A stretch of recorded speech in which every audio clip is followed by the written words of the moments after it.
नमस्कार, स्वागत है आप सभी का हाल चाल भोजपुरी में। दोस्तों, आप सभी ने थंबनेल देखकर पता लगा लिया होगा कि मैं किस गाने के बारे में बात करने वाला हूं।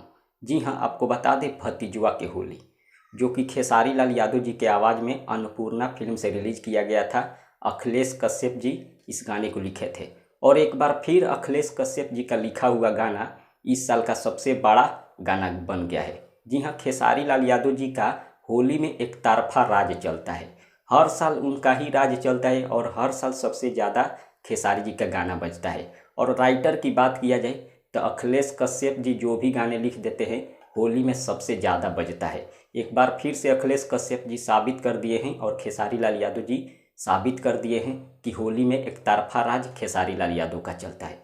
आपको बता दें भतीजवा के होली इस साल सबसे ज़्यादा बजा है। अभी के डेट में 26 मिलियन व्यू है और अक्रॉस व्यू की बात किया जाए तो लगभग 70 से 80 मिलियन व्यू जा चुका है। लेकिन मैं मेन चैनल का बात करूं तो उस पर 26 मिलियन व्यू है। हालांकि इस गाने को थोड़ा लेट से रिलीज किया गया। इस गाने को अगर पहले रिलीज किया गया होता तो शायद भतीजवा के मौसी और 2 रुपया जैसा परिणाम देखने को मिल सकता था। लेकिन 26 मिलियन मेन चैनल पर है, उसे जल्दी से जल्दी 30 मिलियन कर दीजिए और इस साल का तो सबसे बड़ा गाना बन गया है। फिलहाल इतना ही, मिलते हैं अगले वीडियो में। धन्यवाद।